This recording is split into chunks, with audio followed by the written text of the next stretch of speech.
बिस्मिल्लाहिर्रहमानिर्रहीम, अस्सलाम वालेकुम। Welcome to my channel. तो आज हम आपके साथ एक ऐसा फार्मूला शेयर करने वाले हैं जिससे नज़ला, ज़ुकाम, बुखार, जिस्म दर्द हर चीज़ को आराम देगा। ये ऐसा फार्मूला है। तो आइए शुरू करते हैं। हमने एक पैन चूल्हे पे चढ़ाया है और इसमें हम डालेंगे 3 कप पानी।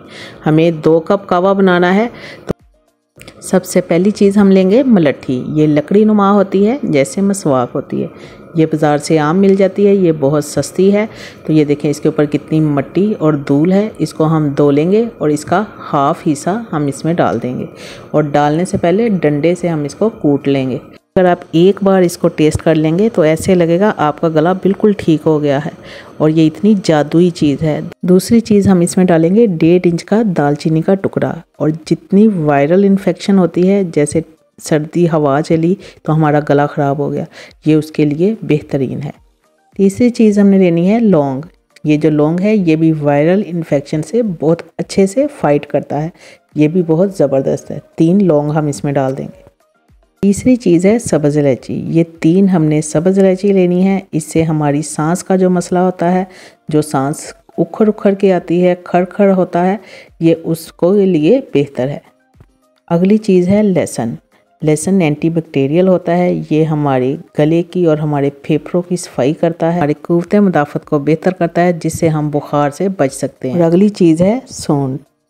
ये पंसार की दुकान से बहुत आसानी से मिल जाती है और ये बहुत सस्ती है। इसकी बहुत ज़्यादा अफादियत है। हमारे जिस्म में बुखार और बीमार होने की वजह से जो दर्दें वगैरह होती है, उसमें ये बहुत ज़्यादा काम करती है। और ये ऐसे काम करती है जैसे हमने कोई एंटीबायोटिक दवाई ले ली है। और इसको हमने कूट के डालना है। सिर्फ इतना सा पीस हम इसमें डालेंगे और अब हम इसको पकने देंगे। और 2 चीज़ें और रह गई हैं, वो मैं आखिर में आपको बताऊंगी, वो इस वक्त हमने नहीं डालनी। ये देखें बहुत अच्छे से पक रहा है। बस इतना सा हमने पकाना है कि ये 2 कप रह जाए। और आइए अब इसको नीचे उतारते हैं और आपको सर्व करना बताते हैं। और ले जी, हमारा ज़बरदस्त कावा बन के तैयार हो गया है, जो हमारे जिस्म में से हर तरह की दर्द को भगाएगा। गले का दर्द हो या बुखार में दर्द हो या टांगे दर्द हो, कुछ भी हो। और आखिर में हम इसमें डालेंगे 1 टेबलस्पून शहद।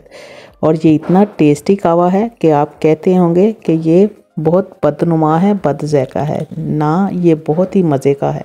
आप इसको एक बार पिएंगे तो पीते ही जाएंगे, ये इतना टेस्टी है। और अब आखिर में हम इसमें डालेंगे हाफ़ लेमन। आप सोच रहे होंगे कि गला ख़राब और छाती ख़राब में हम लेमन कैसे लें। इस लेमन से आपके गले में जो जरासीम वगैरह है वो इसको दूर करेगा। ये इतना ज़बरदस्त रहेगा। अगर आपको एलर्जी है तो फिर आप ना लें। तो ये थी मेरी आज की रेमेडी। उम्मीद है आपको पसंद आई होगी। तो अगर आपको मेरी ये रेमेडी पसंद आई है तो मेरे चैनल को सब्सक्राइब करें, शेयर करें और लाइक ज़रूर करें। तो चले गाइज़, फिर मिलेंगे एक नई रेसिपी के साथ। तब तक के लिए अल्लाह हाफिज़।